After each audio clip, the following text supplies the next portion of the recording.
Good evening, everybody. This is the Planning Board meeting for March 19th, 2024. The first item is to introduce the Planning Board members. So I'll start over at my left and with Steve Webster. And welcome, Steve. Congratulations. Thank you. All that sort of stuff. And then Peter Goodwin is sitting next to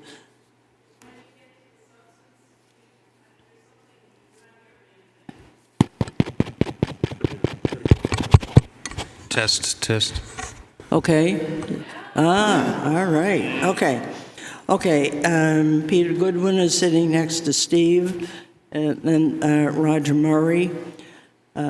Over here to the right is Brad Harriman, who's a representative from the Board of Selectmen, and Julie Jacobs, who's the alternate. Julie, could you sit for Vaughn or Steve? Doug or Vaughn. Yeah, somebody. I'll sit for somebody. And if you will sit, then when Jane comes, she can take the other place. Okay. All right. The first thing that I'd like to do, I had written to John Thurston and told him that, he was a really good member. I worked on a lot of committees with him.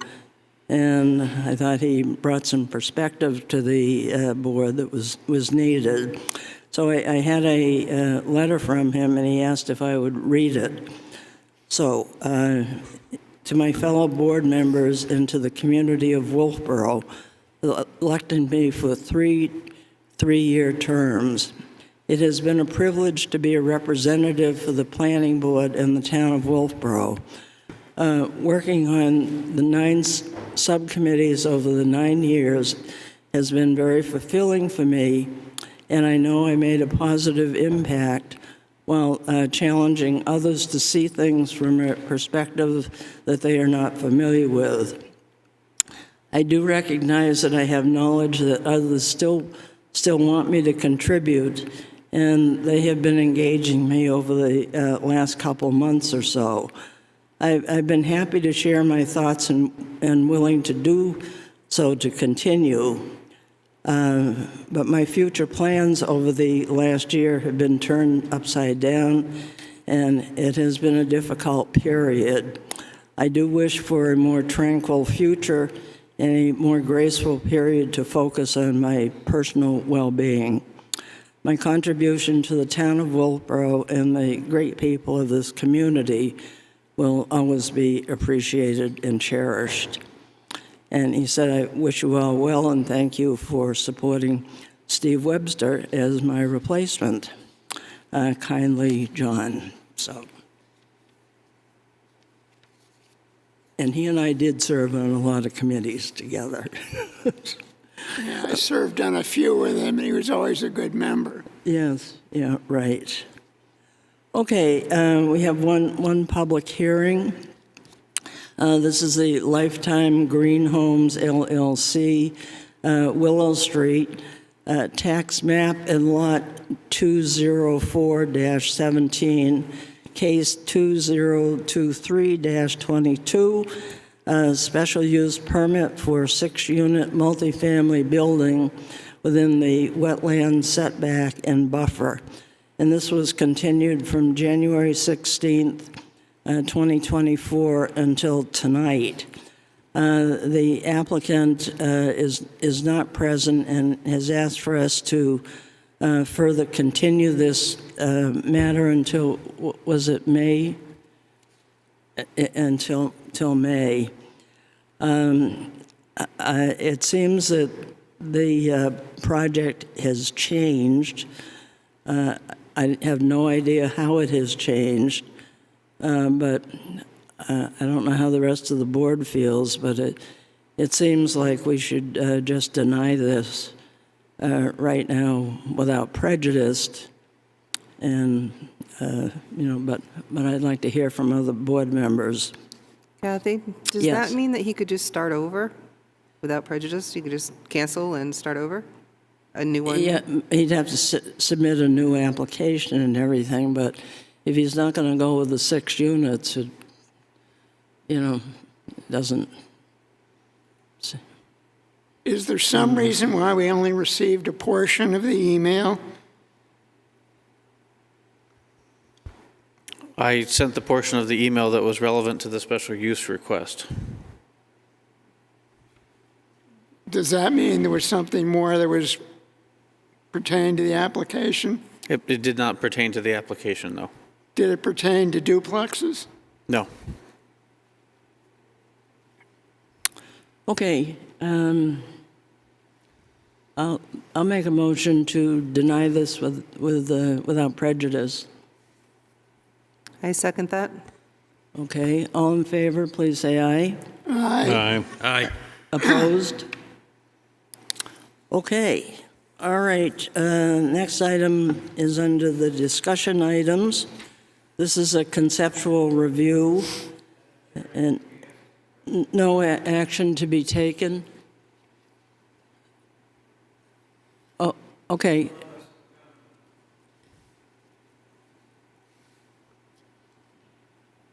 John Sandine.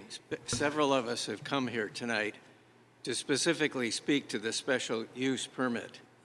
And by closing it out, you're preventing any questions to be asked about that subject. No, I don't believe so. First of all, we can't go ahead with an application if an applicant is not here. And second of all, he's going to have to start all over again. How do you know any of that? How does, Because what type of communication has been given to the planning board to indicate that he is making changes or that he is asked for a deferral to May? How do you know that? Okay, he sent an email. Tavis, do you want to read the email to us? Tavis, first, I would like to postpone the meeting on March 19th. I don't believe that I will be needing a special use permit at all, but depending on the upcoming rulings and any changes to that plan, it may require a special use permit, though I don't think so. But to be safe, I hereby request that the hearing be tabled again to the May meeting, as I will not be in the country for the April meeting. Okay, and then isn't there something about... We have received no formal application for anything else. Oh, okay, but he has said that he's not going to do the 6 units, isn't that right? Correct. Yeah, okay. So what is that based on? What kind of communication is that based on? That he's saying he's not going to do 6 units, he's going to do something else? Okay, I haven't talked to him. This was from Tavis. You might want to address your issue to Tavis. Who in the planning department is interacting with Mr. Brem? Yeah, okay, it's Tavis. I'd be happy to discuss that. I don't know if it's relevant here. I mean, I've had Yeah. probably 5 different phone calls with the applicant who has suggested after the planning board meeting where he was last year that he was not likely to proceed with a 6-unit building.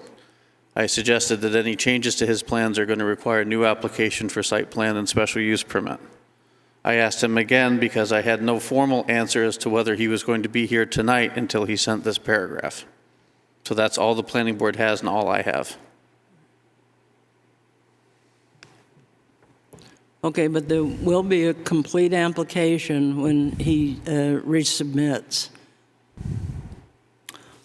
Oh, okay, conceptual review. This is a site plan application determination for 4 Center Street, tax map 218-105. It's for the smoker in the parking lot. Want to come up and tell us about this? What would you like to know? As far as what we're looking to do is just to be able to put the... Could you introduce yourself? I'm Travis Cummings, represent the Refuge Barbecue. Okay. So what we're looking to do is basically just put our smoker out there so that I'm able to monitor it while we're running the refuge out of 4 Center Street there where the market used to be. Okay, can you tell us a little about where it's going to be located? I mean, the only thing that I received was this. Is this the only thing that we have? Yep, so if you look Can at you it... be a little closer to the microphone when you not a tell problem. us? So yeah, if you take a look at the site plan there, what I did is I put the smoker down on the bottom portion down near Center Street to give the 10-foot perimeter that it needs. That's according to the NFPA as far as regulations go. Needs to be 10 feet away from vehicles or the building. So really it's just to be able to put it right there in that section so that I can, like I said, we're just able to monitor it and you do all the smoked meats there. What does that do for the sight lines for people trying to turn in and out? It won't affect it. It's not that big. It's 19 feet long, but as far as How tall is it? how tall is it? Yeah. It's this tall. It's not gonna, I mean, it's no taller than a truck that would be parked there. And it doesn't have a smokestack going Yes. up? Oh, it does? Yes. Okay. How many parking spaces is taking away? As far as looking at the actual site plan itself, it's going to be as close as possible to where the signs are at there. So as far as parking spots go, maybe 2. So the question before the board is for the board to discuss and get enough information as you need to determine whether full site plan review is required for placing a smoker on a trailer in a parking lot. Are you going to leave it there? Is it just going to stay there all summer, or are you going to move it around? It would be there, yes. You know, park it there? Hey, can this be screened? I mean, that's going to depend on as far as National Fire goes. Because it's, as far as having anything around it, it has to be fire protection. Okay, well, this is just a conceptual review. So it seems to me that this really should come in for a site plan application to the planning board. But how do the rest of you feel? One of the problems is that none of the parking spaces in the parking lot are marked. Correct. And you've got, so it's, and now you have FedEx and UPS coming in there in trucks, and it's not quite, in the central business district, you don't necessarily have to provide additional parking, but you can't take up, unless you expand the building, but you can't eliminate parking spaces, and this seems to be eliminating parking spaces. And the alternative there would seem to be that if you can meet the parking requirements with the smoker there, that would address the parking issue. But the spaces do need to be lined. It's Correct, yeah, there's no lines in there, so everybody parks willy-nilly however they want anyways. One of the things with that is that really, I mean, it's the plan, the original plan when it was a grocery store was 26 spots. If you go off of all of the calculations for square footage and how many customers it has and how many employees, it would require 26. Now that there's a nail salon, you've got the small movie place, the FedEx place, and then you would have us. If you really break down the calculations, it works out to right around 21-ish parking spots, which would include employee parking. Now, does this smoker look kind of like a trailer? Is it on looks wheels? like a trailer on wheels, yes. how much smoke does it emit? It does not emit much. I do have a video showing how much it emits. Okay, because It's not enough to smoke screen the street. Is it going to heat up everybody walking down the sidewalk? It's far enough away from because of that 10-foot perimeter, it's far enough away from the sidewalk that it's not going to bother anything. Plus, the outside of it, even when it's running, because it doesn't go above 250 degrees, you can touch the outside of the smoker with your bare hand. I'm just going to kind of throw it out there and say, you could take that away for a weekend and bring it back on Monday. We'll be there during the weekends. But you know what I mean? So Yeah. even when we're talking, it doesn't have to be a permanent situation. It's on wheels. Correct. Okay, well, it See where seems... I'm thinking here? Like, It how can we seems do to a me permit? that we really should have an application so that the public has a chance to weigh in on it. I think the other thing I thought of too, Kathy, when I was looking at this, kind of looking at your parking calculations you had there. If I remember right, there's also an apartment up in the upstairs of that building, up over the nail salon. I don't know if that was calculated in for any spaces for them or not too, so. Correct, yep. I was figuring that in. Yeah, okay. Okay, anyone else? Did you make a motion? No, I was hoping somebody would, but I'll be happy to. Well, okay, I'll make a motion that we schedule this for a site review. Okay, I'll second that. All in favor, please say aye. Aye. Opposed? No. Abstentions? Okay, all right, thank you. So you just need to get a site plan application into the planning office. And All right. Thank you. they'll help you with that. Thanks. Okay, thank you. And Jane has now joined us. Welcome. Okay, road regulations. Okay, the reason Steve is here is because you all asked him to come and answer questions on the road construction regulations. So those of you who had questions, now is the time to do that. And thank you for coming, Steve. Yeah, can I ask one question of Brad?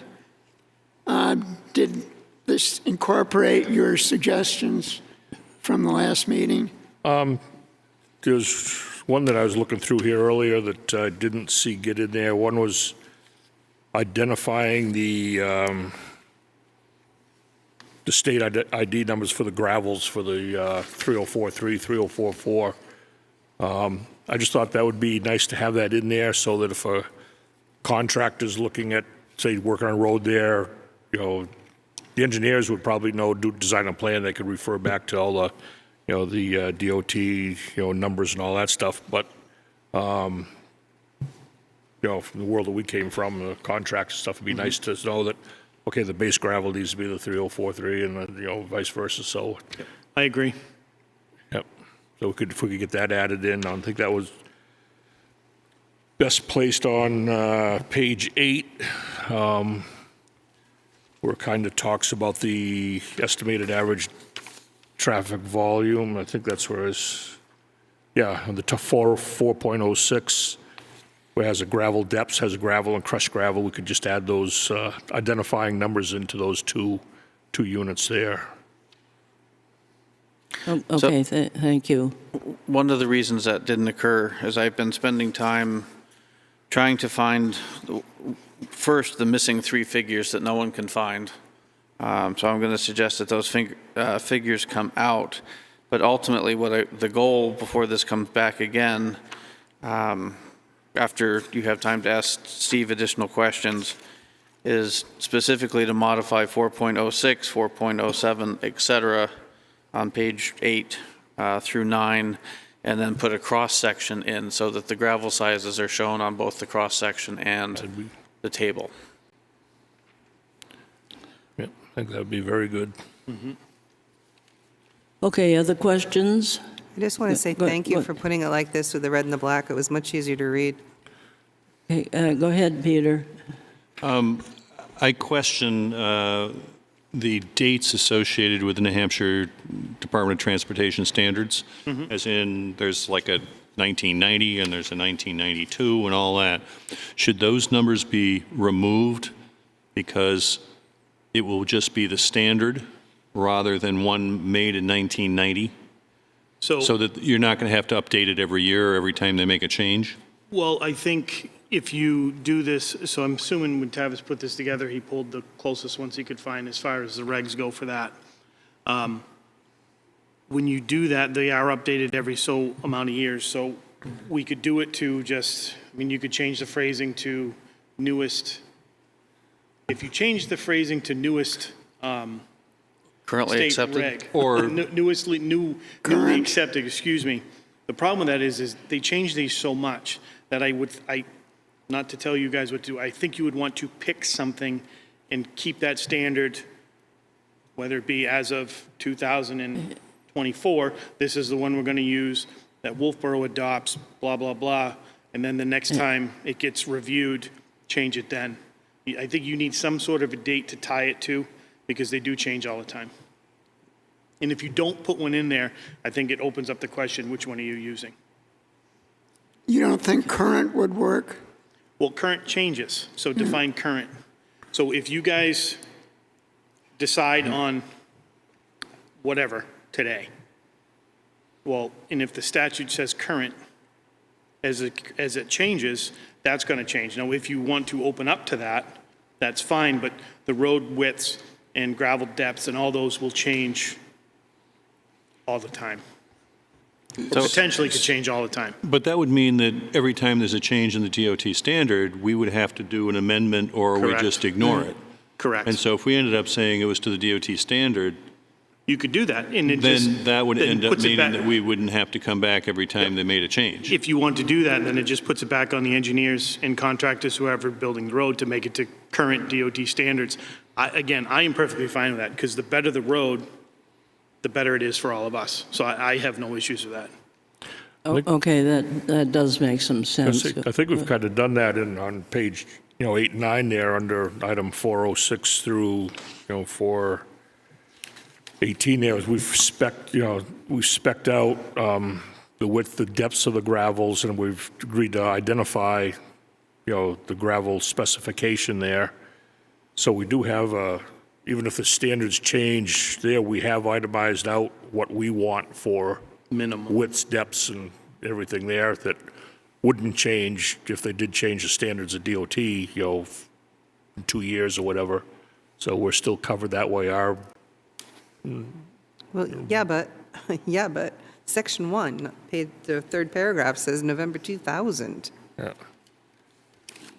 That's like, Well, DOT is now changing things so often, they don't even make the manual that this refers to. It's all, believe it or not, on the website right now, so every time they change the guardrail standard, you have to know exactly what standard to go for. Right. Every time they change the road gravel standard, you have to know what standard to go look for. But that's what engineers are paid that's to their know. job.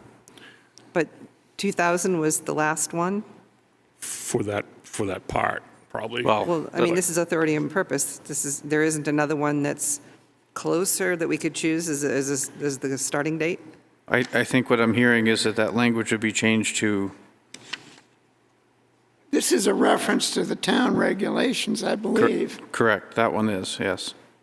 Third paragraph on section 1 is referring to the town standard. So that would change to whatever date 2024 you put in. That's the one. Every Okay. other future reference would be to current NHDOT accepted standard. Okay, that'll work, right? Yeah, it gave us 23 years.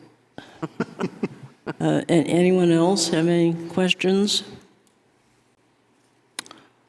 Okay, Steve. I have a question. What is your thinking on the 60-foot wide right-of-way and the 22 feet of pavement? So as far as the right-of-way goes, I'm all for the wide right-of-way. I think that's very important. The 22 feet of pavement, as I told Tavis earlier, on that section, which is page 7. 7, I am more interested in the underneath of that road than I am the actual width of the pavement. So I think we should have a minimum of 20 feet of pavement in this town, but I think as far as the breakdowns go, with the gravel layers, the shoulders, the binder, and the top wearing course, all on that wider road spec is more important. So the wider right-of-ways, the wider road base, the asphalt is secondary to me. So 20 years ago, we had narrower roads, narrower right-of-ways, and as weather has changed, as we know, and as we're trying to regrade these and redo ditch lines, we're pigeoned in, and there's no room for anything to go.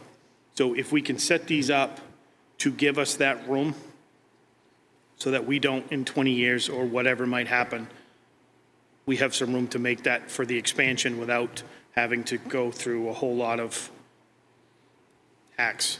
The road beds will all be there, the culverts will be wide enough, the ditch lines will be wide enough, the stone walls will be further enough back.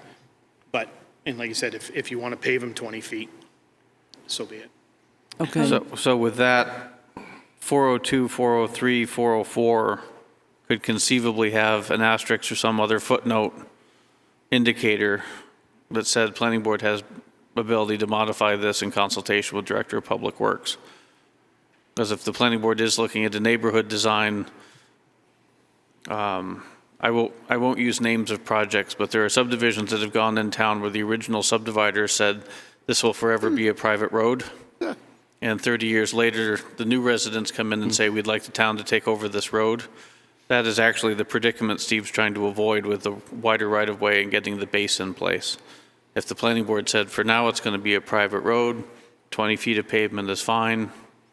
But at least they've done all the perimeter work, so if they petition to become a town road, then we can go in, and if it's just a matter of, at that point, you know, a top coat of pavement, we're good to go. We don't have to rebuild all the other infrastructure. I mean, every road's going to be a private road till it needs to be rebuilt. Right, Just- exactly. Just a question on the light poles. Do they go inside the road right away or outside? Just, So being- they're in the right-of-way, so, They're inside the road? yes. And they have to be 8 feet back. So it depends on the road and the stuff. It should be minimum of 8 feet back for that reason, snow, storage, drainage, everything. And then we don't have to run into an issue of, if we need to expand the road, we don't have to move them. You're saying that with the, you know, the 20-foot wide pavement, you need to have basically an 8-foot shoulder. Wouldn't it be that you needed an 8-foot shoulder for the 24-foot wide road? Where do you see 8-foot shoulder? Well, I mean, you know, it's a 60-foot minimum right-of-way, and pavement width is 22 feet. Right, but that doesn't mean you clear out the 60 feet. Right, but what you were saying, I thought, was that you needed to have places where you could put ditches and drainage. And so wouldn't you need to have an additional 2 feet? Because right now you've got the pavement coming within 6 feet of the right-of-way in the high traffic areas. Sorry, 60-foot right-of-way with 22 feet of road, and even 12 feet on top of that doesn't Okay. equal 60. So I'm In the just low getting- traffic areas, Yes, you have a 60-foot right-of-way and 22 feet of pavement. correct. You have the same right-of-way needed for 24 feet of pavement. But you were also talking about the need to have drainage ditches associated with that, and you said the 8-foot was needed. So shouldn't the right-of-way for the high traffic volume be a larger number so that you could have an 8-foot right-of-way, or 8-foot drainage Well, area? If you're talking with a 24-foot road, that's a much different, that's not a simple subdivision. So a 24-foot wide travel road is, I'm a little, that's not really a town road. That's Okay. 28, Okay. that's 16, so it's not really applicable for us. Fine. That answers my question. Do we need that column? I think you took that because it was always there, right? I left it because you didn't say take it. So, I mean, that's, But in again, reality, I don't expect 16 to be going through North Wolfeboro. correct. I find that hard to believe that somebody's going to put a subdivision in for 24 feet of pavement. So I think you probably could remove that, yes. From my perspective, you can remove it anyway. Okay, any other questions? Yeah, I have a question. I think I'm right about this. If you're on a private road and you want to build a house, you don't need a permit for that driveway, is that correct? Yes, so we have so Public Works has no jurisdiction on private roads. Okay. Does the town? I mean, is it something, The I just control- feel like, The I mean- controlling document becomes the subdivision paperwork that was done at the time. So some subdivisions are very clear on what the ditch driveway interface is supposed to look like, others do not. okay. It just seems like if anyone's going to have a driveway, whether or not it's on a private road or a town road or a state road, there should be something in there to prevent the stormwater runoff. And I understand what you're saying, it's out of your jurisdiction. I'm just bringing that up. I was just wondering if that could be changed somewhere. Maybe that's not for this board. Well, I think the idea behind it now is that when somebody comes in with a subdivision, the planning board looks at it as though it would be a town road, and all of that is accounted for. And that sets up the scenario, so when you have a new private road, it's being developed to town standard, including driveways, culverts, stormwater, all of that Okay. stuff And that would be the case for any subdivision. coming forward, Private correct. or public, yeah. But it doesn't take long in Wolfeboro going back to find subdivisions where there's about a paragraph explaining that someone wanted 4 lots and it happened. There's no way to go back and get authority over that driveway. Right, yeah, I understand. What about the maximum grade going from 12% to 10%? We do have a few hills here. Yes, we do. Again, that's to try to cut down on a lot of that. So the steeper the road, as you know, like on your road, you have some grades that are quite high. And the theory on this would be to try to flatten all that stuff out so it's not as drastic going forward, fire trucks, you name it, those things. So that's, would be where that came from originally. I think I have one last question, and that is under section 3.08. It talks about alleyways and traditional neighborhood development. We don't have alleyways, do we? Not really. Again, I think, Roger, this was an old document that has been in play that Tavis just kind of edited up to try to make it current. So I would cross out anything that's not really pertinent. Okay, so 3.8 could come out, and then 3.12 is a reference to TND, which I assume is traditional neighborhood development, which we don't have either, at least not legally.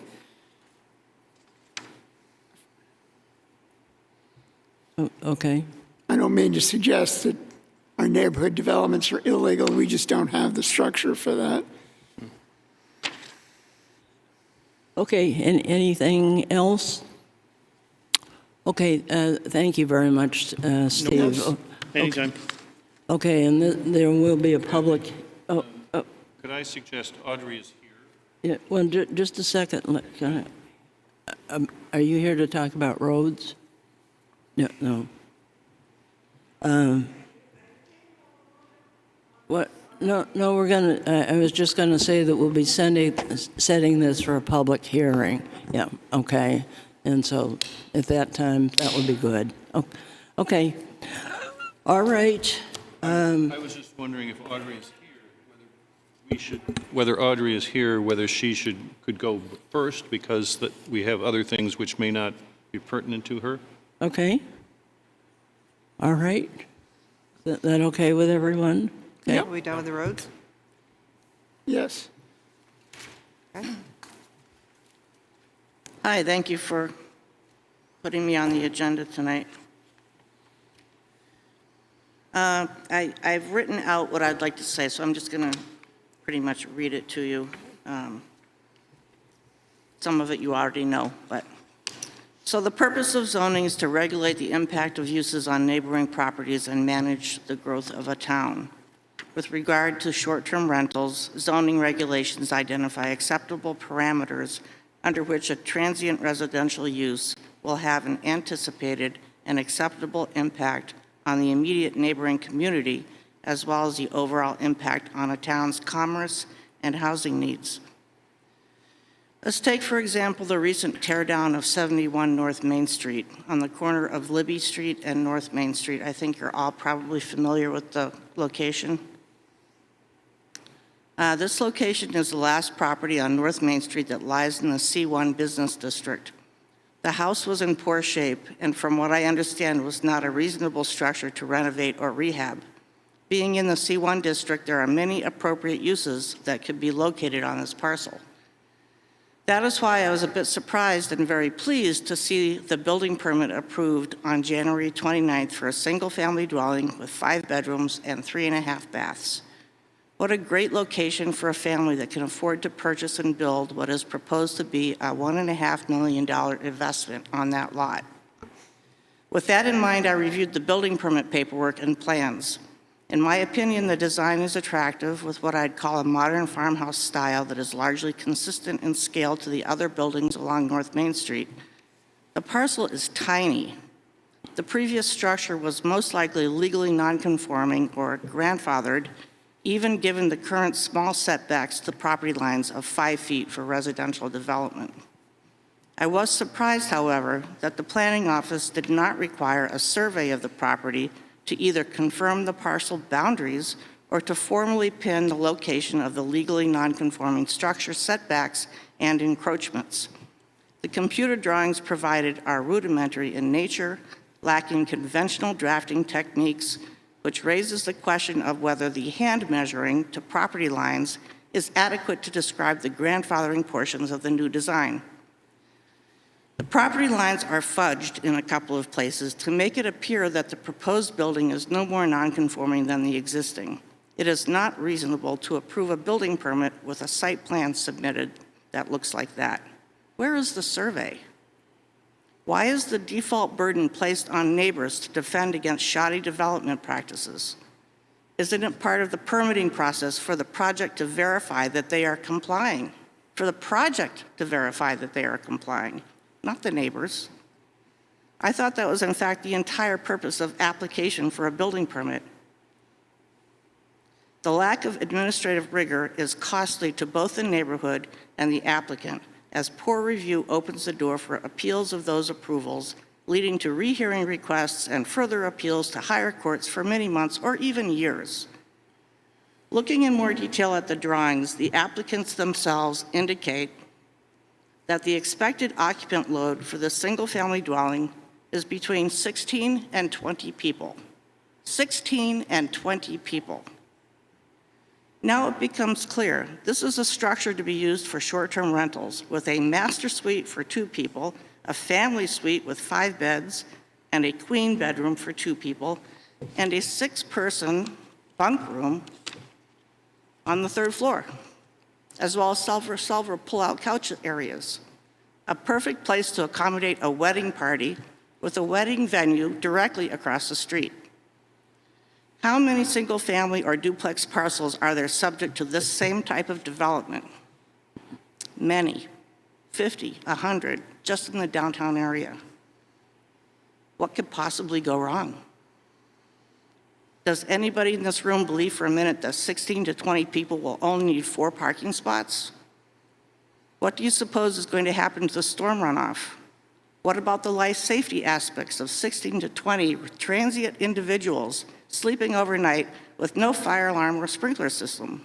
What about fire exposure to adjacent properties in this tightly packed commercial district? Why does an inn, hotel, or boarding house require such regulations, and this use, with these same hazards, does not? Why are these not questions that are asked and answered during a rigorous review process? I hope you're frightened. Wolfeboro is drowning. I ask you tonight, and no, I beg you tonight, to wield the power of this board, stick your collective finger in the dike. Please vote on a definition for short-term rental tonight. Any definition. Schedule a public hearing for the soonest possible meeting date. Once you have done this, you have the entire rest of 2024 to hear public comment and hold public hearings. You can do several, at which time you can edit the definition to your liking or even gut it altogether. I have included several suggestions below that are reasonable for you to act on tonight. A short-term lodging is any overnight accommodation offered for compensation for less than 30 consecutive nights, which does not meet the definition of hotel, motel, inn, bed and breakfast, or boarding house. Or you could expand that to say all that and is not located on the same premises as an owner-occupied primary residence. You could expand it even more if you're not comfortable with that, and say, if overnight accommodation is offered in a detached second dwelling or sleeping area on the same premises as an owner-occupied primary residence, only one such accommodation is permitted, and that shall be permitted by special exception. That's it. Okay, thank you. Do you have something for us or not? Can we get a copy of your Yeah, proposed right. definitions? I just made 3 copies. I want to give one to go with the minutes, and then I'll give you the other 2.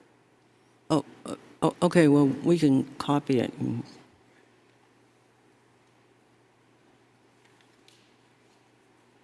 Is it worth mentioning that we did Let me have take- Thank you. a definition ready to go, and it was on the ballot? So I don't think that we were remiss in doing our job. I'll be here if anybody wants to ask questions later. Okay, thank you. Okay. Okay, duplex definition. Tavis, you want to go ahead on this one?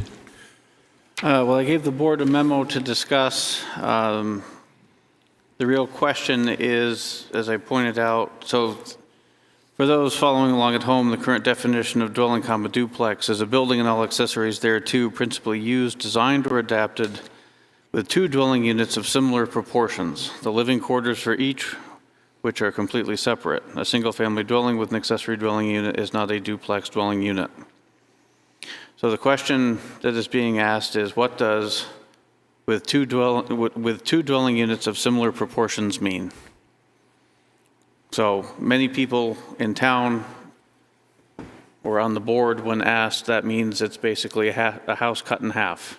So a 1-to-1 ratio between the units. And so And in conflict to that, if you have a 4-unit building, there's nothing in our ordinance that suggests that any of the units have to be within any sort of proportion, much less similar proportion. The only specificity we have in a duplex is that we know for a fact that when 30% of the main building, or 750 square feet, whichever is larger, is the second unit, then it's considered an accessory dwelling unit. But beyond that, I'm asking the sage advice of the planning board members what similar proportions means. It doesn't say anything about upstairs or downstairs either, does it? No. As to how it's chopped up.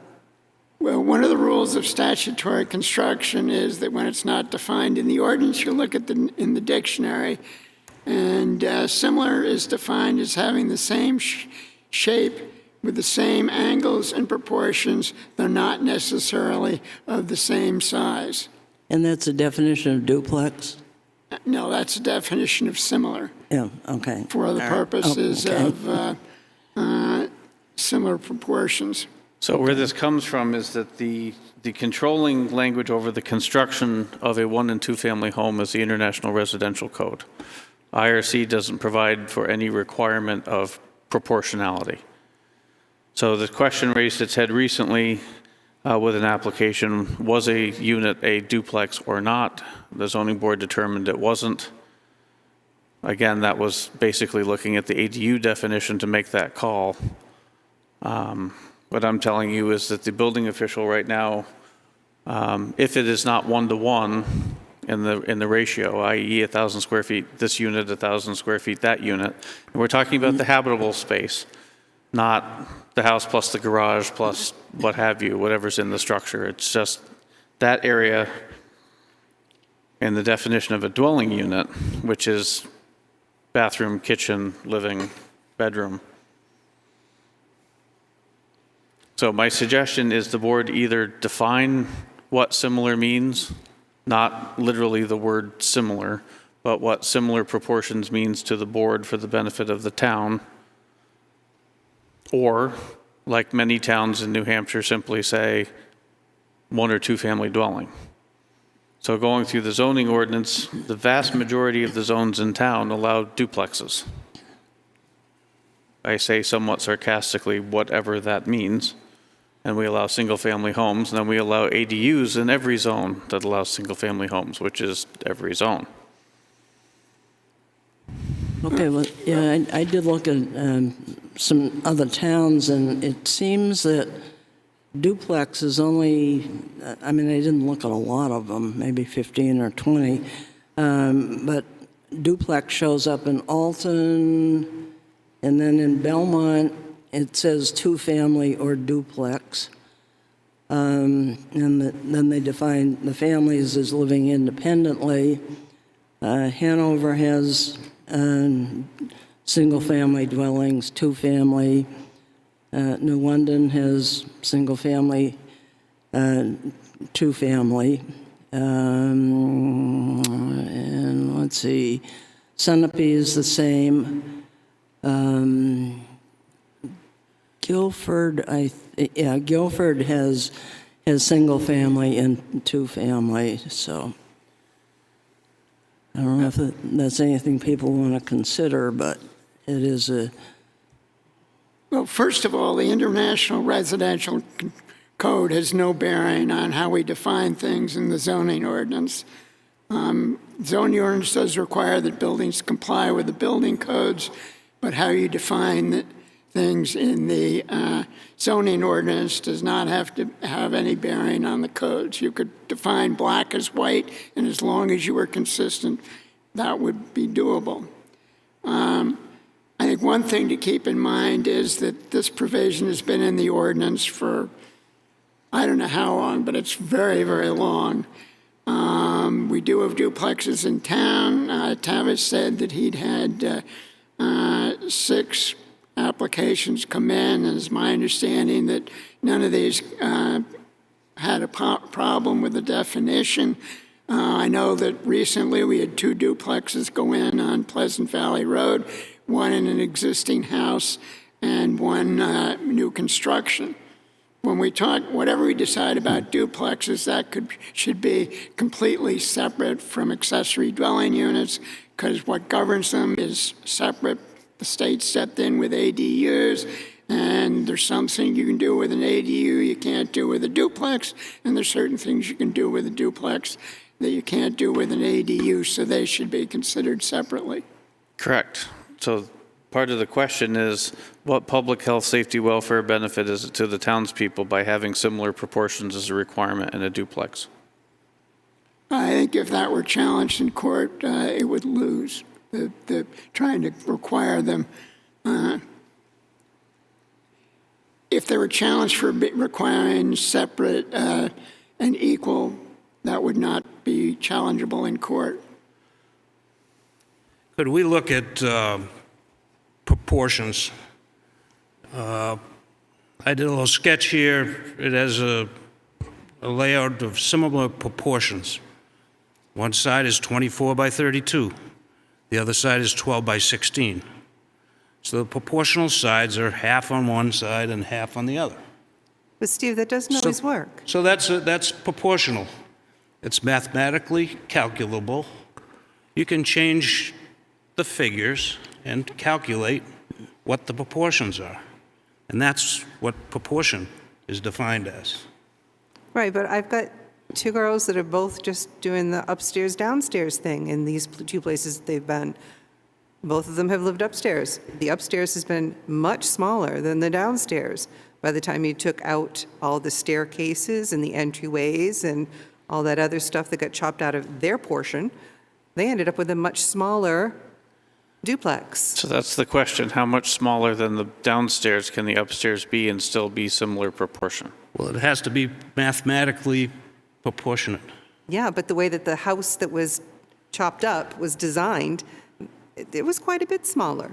Honestly, quite a bit smaller in both sections, just by how the architecture was.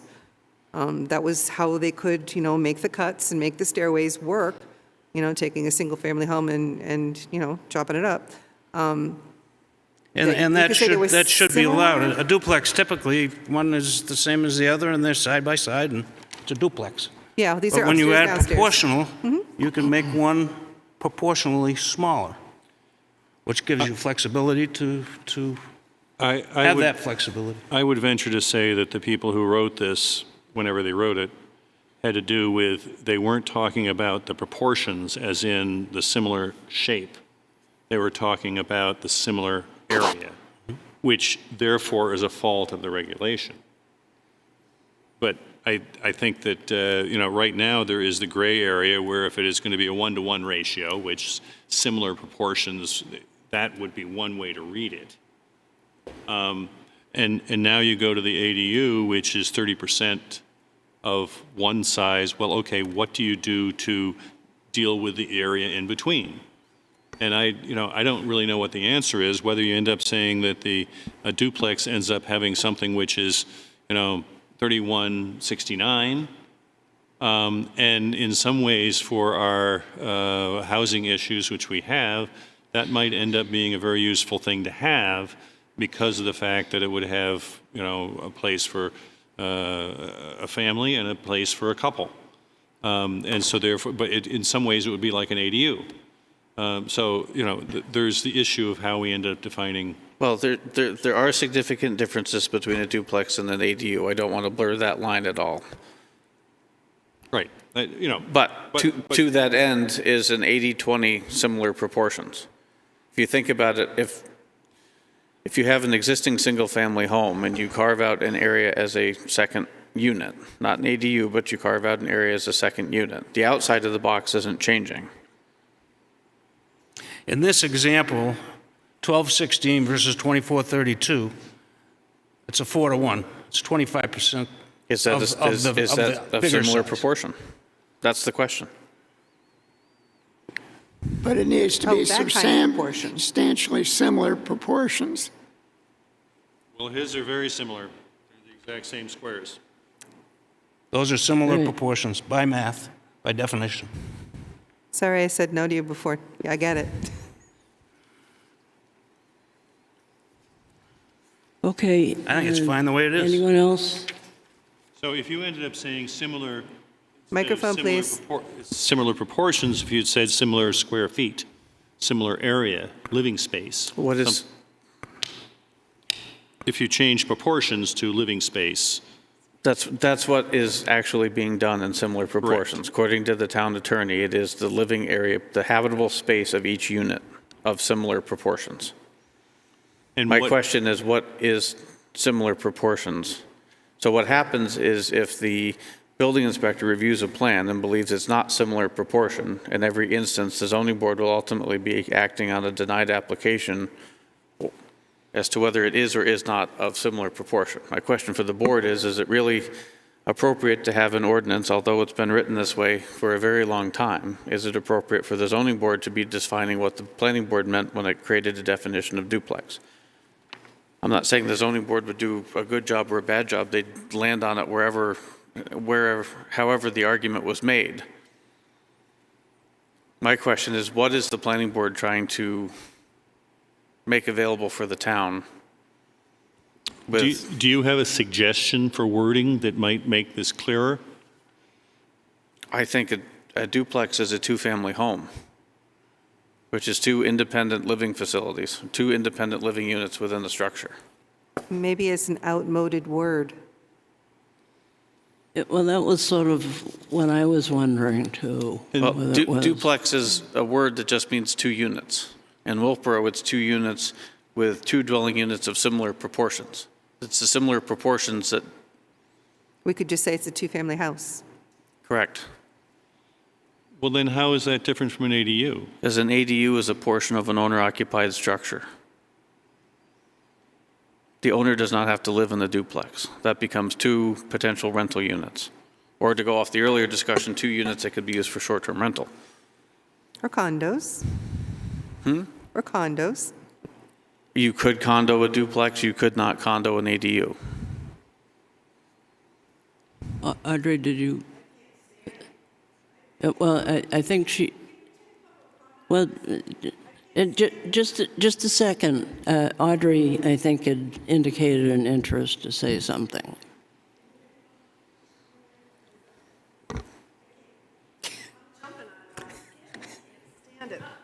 Suzanne Ryan. I don't know why we're fiddling with this. It's not an issue. And it seems like you're trying to, not you, you are trying to circumvent anything going to the zoning board. We deal with it, we've used the term proportional, similar proportions. We've used that. It's very clear to us. And in your ordinance, it says to use the dictionary definition when you don't know what the definition is. So here it is. Proportional relationship is a relationship between two variables where one variable changes, increases or decreases, the other will change at a consistent rate. So we use the definition from the dictionary, similar proportion. It's not that hard. You're trying to make something hard out of something that's not hard. And it's something that we seldom use anyway. I hope you just table that discussion. Thank you. Okay, thank you. Audrey Klein, I agree with you, but one of the conventional rules of planning is if there's a definition for something or something is commonly known, you don't redefine it in your zoning unless you have a really serious reasons why. The term duplex and the duplex form has been around for 200 years. And it's not just what is the space, it's that those both have, they're two families, they both have the same amenities. They both have a front door that probably faces the street, has a sidewalk. If one has parking, the other has parking. One might be 2 bedrooms, one might be 1 bedroom, but they're very similar amenities in each unit. And that is typically what a traditional duplex looks like. Whether it's a little bit smaller or a little bit larger, that's the proportion. But the fact is that this definition is not stopping anybody in Wolfeboro from building a duplex or an ADU. And we've had one issue where it came up. And I just don't think it's worth the planning board's time to try to drill down on a definition here when if there's a question about a certain application, the proper way is to send it to the ZBA because the ZBA is the place that decides what the zoning means. There's lots of things that you can define to the nth degree at the planning department. You're still going to have somebody questioning it. So I don't think this is really worth your time trying to walk through some detailed description of what a duplex is. I feel the same way about half bath. It's pretty common that a half bath is a toilet and a sink, not a toilet, a sink, and a shower. That's a full bath. You can do all 3 things that you do in a bathroom with a shower or a bathtub. That makes it a full bath. So I just think I just think you should, don't worry yourself about things like this. Look at the bigger picture of the planning, the bigger picture of planning. And changing this definition is not going to do anything really for anybody. Okay, thank you. Okay, anyone else want to weigh in on this? Okay, what would you like us to do? Have you heard enough do you want to see changes or do you not want to see changes?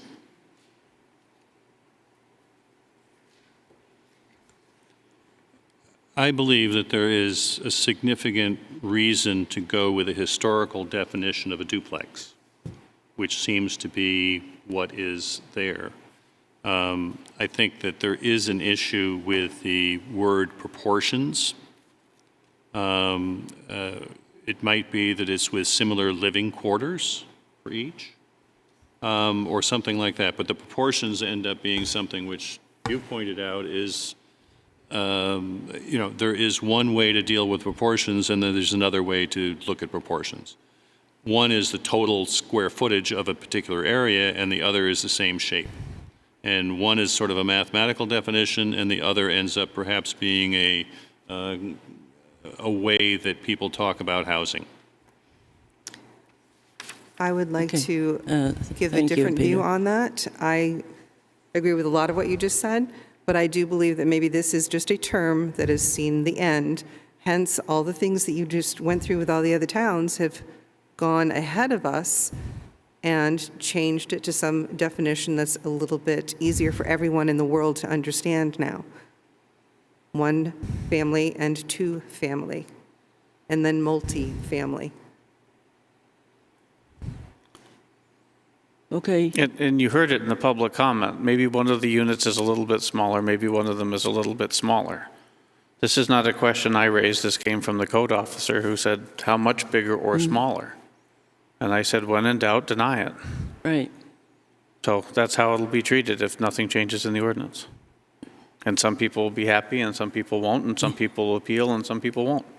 So there's no change required, but clarification was asked for by people that see this on a somewhat regular basis. Okay, do you folks want Tavis to come back with something or not? I don't see a lot of enthusiasm. Not today, but this might be something that needs to be changed in the future. Okay. All right, very good. Okay, the next one is the accessory structure, the half bath on the ground floor. The reason that this is on the agenda is that over a year ago, somebody had brought a petition article, and that wasn't this voting time, but the previous one, and brought it up, thought that it was, you know, we'd like to see some changes on it, and we said we would take a look at it. And so we did, and nothing really came of it. And so what I'd like to know is, do we want to continue looking at this, or can we just get rid of it? The issue is, well, two issues that have come up. One is, Vaughn brought this up, that there is no definition of a half bath. I was on the ZBA when we looked at this, and half baths seemed to made sense to everybody, and on the planning board also. So that's one issue. The other issue was on the ground floor. And again, the reason this came up is because when this came to ZBA, it was somebody said, well, we could have a half bath on the ground floor of a garage. And that seemed to be something everybody thought was okay. And so took it to the voters. The voters liked it. But now we're back discussing it again. And I'm not sure that, I mean, from my point of view, we've lived with it. I think we should keep the current definition. I think the language about the bath on the first floor was intended so that it would make it more difficult for people to install illegal living quarters on the second floor of an accessory building. Right, and the reason it was allowed on the ground floor is that it was a garage we were talking about, and it did have an upstairs, but the guy just wanted to be able to work on his car and not go to back to the house to go to the bathroom. So that's how it came about. Okay. I don't see that this is really protecting anybody or anything for the, 3 people that have asked to have a shower in their garage or workshop. Honestly. My opinion. Okay, well, I'm not sure how many have asked. Just throwing it out there. I'm not sure I follow you. Well, what's the harm in having a bathroom with a shower on the ground floor? In the barn? Well, just as Roger just mentioned, that then it could easily become, a full-fledged living They can unit. come in and do it by themselves just as easily. Well, it's already illegal to have a detached living unit on your property. So I think the argument that having 2 stop signs at the intersection to break the law is not really relevant.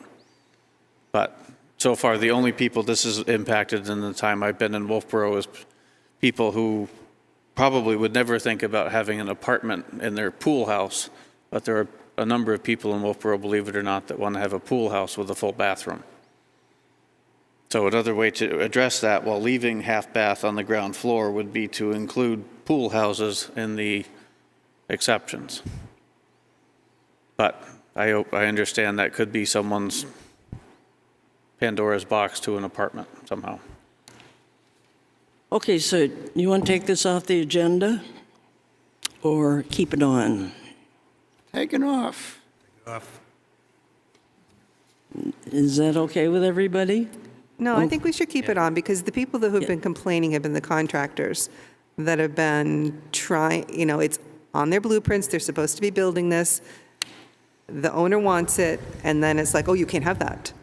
I think it needs to stay on so they all get a chance to look at it again, because that's who brought the petition warrant article, was contractors. Okay, well, why don't we settle this by voting?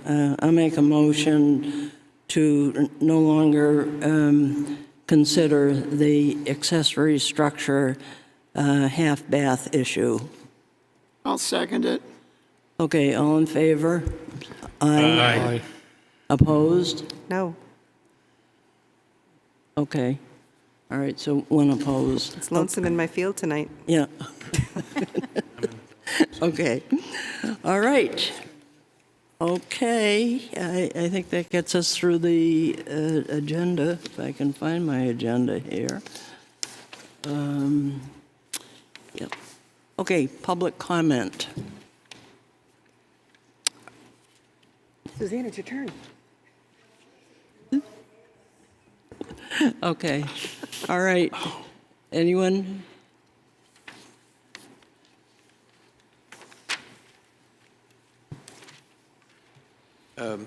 John Sandine, I'd like to ask a further question regarding the Lifetime Green Homes. Who in the planning department is working with Jeff Brem on his application? Right now, there's currently not an application. So if he makes an application, it depends on, You're splitting hairs when you say there's no application.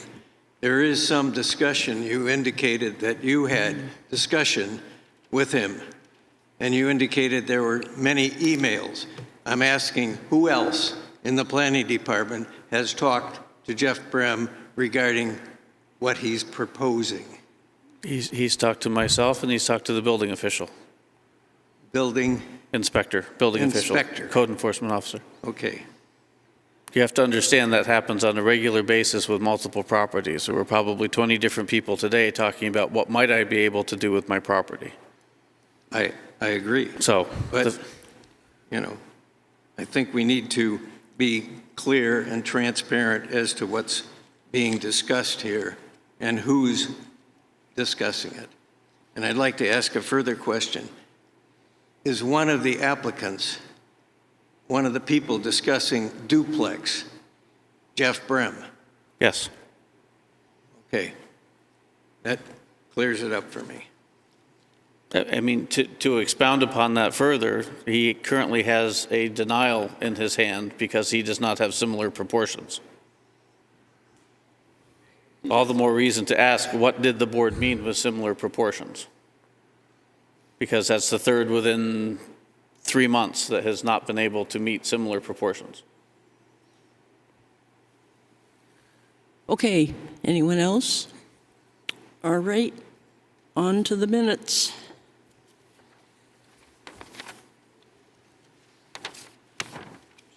March 5th, 2024. What have you got, Roger? I didn't get anything, and I feel like I've really fallen down on the job here. No, maybe our secretary is doing a pretty good job, She's I doing a would good say. job. I move to accept. I'll second it. All in favor? Aye. Aye. Opposed? Okay, all right. Anybody have anything else? Motion to adjourn? Okay, second. All in favor? Aye. Hi. Aye. Okay, thank you very much, folks.